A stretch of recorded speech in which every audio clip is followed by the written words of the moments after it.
स्वास्थ्य मंत्रालय सचिव राजेश भूषण ने जानकारी साझा करते हुए बताया, कोविड सक्रिय मामलों की संख्या घट रही है। इस वक्त देश में 3,01,000 सक्रिय मामले हैं और रिकवरी दर 97.8% पर पहुंच गई है।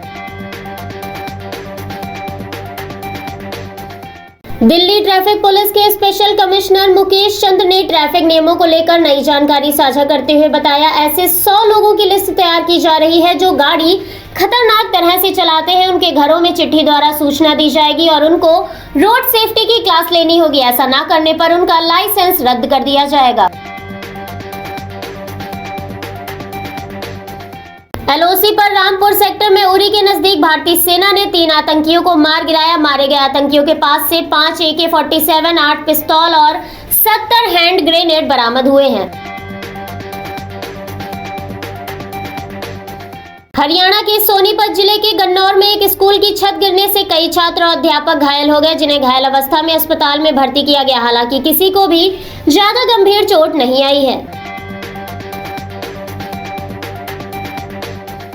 महाराष्ट्र के उप मुख्यमंत्री अजीत पवार ने बयान जारी करते हुए कहा कि पिछली बार गणेश विसर्जन के 8-10 दिन बाद कोरोना मामले बढ़े थे, जिस पर हम कैबिनेट बैठक में विचार करेंगे ताकि स्थिति का पता चल सके। वहीं स्कूल खोलने को लेकर उन्होंने बताया, इस पर दिवाली के बाद कुछ फैसला हो सकता है।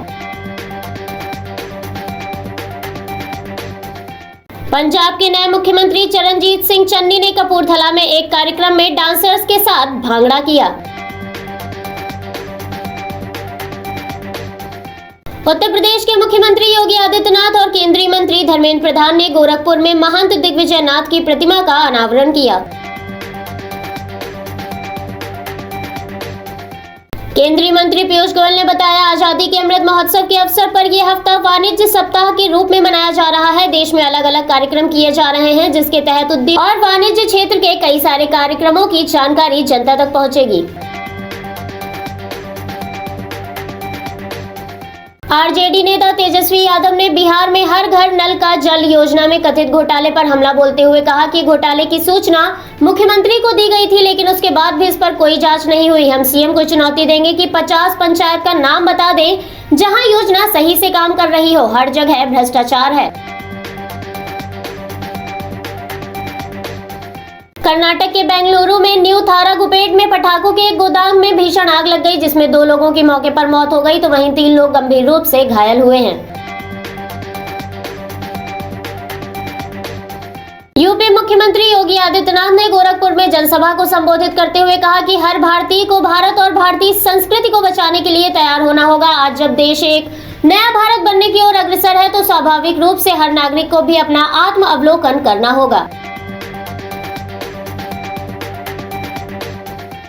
स्वास्थ्य नीति आयोग के सदस्य डॉक्टर वीके पॉल ने बताया, जो लोग किसी कारण से सेंटर तक आकर वैक्सीन की खुराक लेने में असमर्थ हैं, उनके लिए प्रावधान किया गया है कि उनको मानक संचालन प्रक्रिया के अनुसार घरों में वैक्सीन की खुराक लगेगी।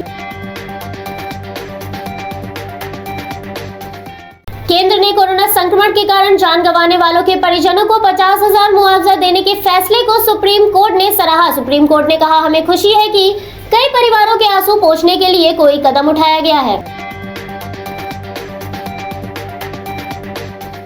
टीएमसी महासचिव अभिषेक बनर्जी ने भाजपा पर हमला बोलते हुए कहा कि तृणमूल दफ्तर के बाहर भाजपा विधायक लगा रहे कतार, अगर द्वार खोल दे तो ढह जाएगी भगवा पार्टी।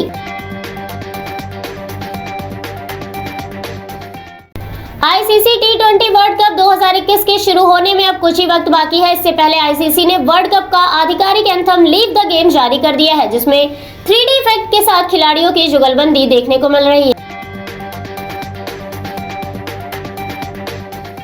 टोक्यो पैरालंपिक में भारत के लिए कांस्य पदक जीतने वाले ऊंची कूद के खिलाड़ी शरद कुमार इन दिनों अस्पताल में भर्ती हैं। शरद के हृदय में सूजन की दिक्कत बताई जा रही है, जिसे लेकर रिपोर्ट का इंतजार है। अफगानिस्तान के हालात पर एफबीआई ने चिंता जाहिर करते हुए अमेरिका पर हमले की साजिश का अंदेशा जताया है। उच्चतम स्तर पर बंद हुआ शेयर बाजार। सेंसेक्स में 958 अंकों की उछाल दर्ज की गई, तो वहीं निफ्टी 17,822 के रिकॉर्ड स्तर पर बंद हुआ। पीएम मोदी अगले हफ्ते देशवासियों को बड़ा तोहफा देने जा रहे हैं, जिसमें अब हर भारतीय को यूनिक हेल्थ आईडी कार्ड मिलेगा, जिसके कई सारे फायदे होंगे। पेगासस मामले पर सुप्रीम कोर्ट जांच के लिए एक टेक्निकल एक्सपर्ट कमेटी का गठन करेगा, जिस पर अंतरिम आदेश अगले सप्ताह तक आ सकता है।